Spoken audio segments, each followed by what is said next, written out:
This morning, I want to make a point inspired by a true story.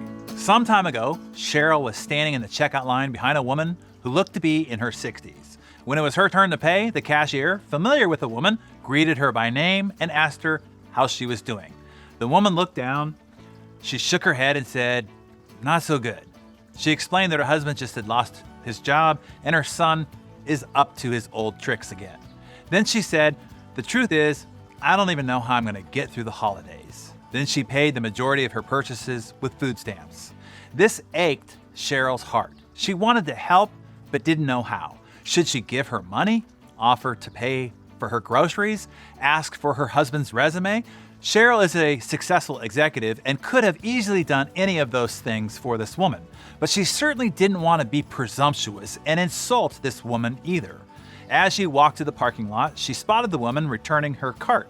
Then she remembered something that was in her purse. It wasn't a handful of cash or a lead on a job for her husband, but maybe it was something that would be useful for her right now.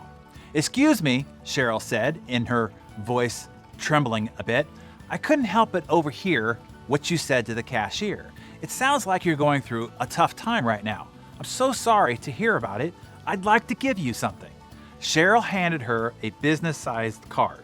When the woman read the card's only 2 words on it, she began to cry. And through her tears, she said, "You have no idea how much this means to me." Having never done anything like this before, Cheryl was a little startled. She hadn't anticipated the reaction that she might receive.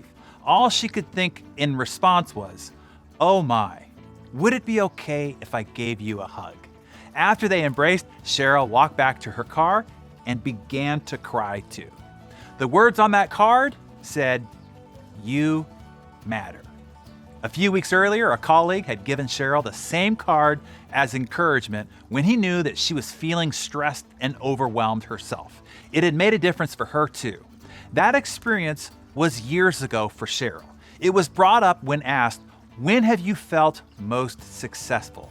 What's interesting is Cheryl is an incredibly accomplished executive. She was the director of organizational development for AstraZeneca Pharmaceuticals, a $22 billion company with 61,000 employees. Her resume is deep with remarkable achievements, recognition, and awards. Yet, this is the moment that she recalled. This unplanned moment. Not one that she stayed up late nights and weekends working on, not one that she spent years striving and sacrificing for. It was an unexpected moment of paying attention, then acting in courage and making a compassionate gesture, a connection with another human being.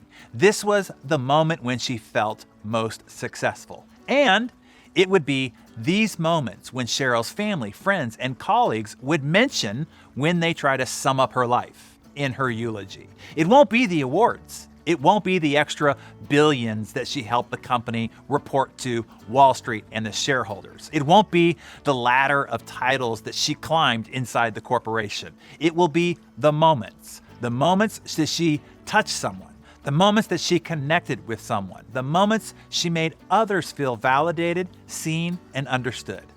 That is the difference between a resume and a legacy. You see, we seem to be so obsessed with building our resume. Look at your to-do list today. It's nothing but resume building activities. Look at your calendar today. Resume building activities. Observe what you're thinking about, what you're learning about, and what you're striving for every day. It's almost all about your resume. But in the end, your resume won't even matter. What matters is your legacy, and your legacy has nothing to do with your resume. Cheryl's moment didn't involve her giving that woman money, nor even granting her favor due to her position. She just gave the woman compassion. She acknowledged her. She gave her what she needed most, particularly then, to be seen, to be heard, and to feel understood. That means no matter your situation in life, you don't need financial abundance before you start making an impact. As the Dalai Lama said, be kind whenever it's possible. It's always possible. You don't need a privileged position before you start helping others. You don't have to wait until you build your resume before you can build your legacy. Your legacy is being built every day, not by your achievements or by your awards or by your victories, not by what occupies 99% of the activities on your calendar right now, but by how you interact with, care for, and touch the people that you mix with every day. Even the big O needed to be reminded of this. Oprah said to her mentor that the schools that she was building for young girls in Africa was going to be her legacy. The wise Maya Angelou corrected her by saying, "Child, your legacy is not one thing. Your legacy is what you do every day. Your legacy is every life that you've touched, every person whose life was either moved by you or not." So today, consider rearranging or refocusing your day a little bit. Instead of only doing the chasing and building of your resume, consider adding a couple of bricks to the construction of your day to fit in some legacy work. As Ralph Waldo Emerson said, "You cannot do kindness too soon, for you never know how soon it will be too late." Give those who will be in charge with describing who you were and the life that you led at your funeral, give them some excellent examples to use today. Examples on how you touched, how you cared for, how you impacted the lives of those that got to meet you, that got to interact with you, that got to observe you. What do you want them to be able to say about you? Write down a few descriptive words now in the comments below.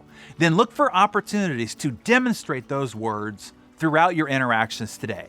Make today, no matter what's on your calendar, a legacy building day.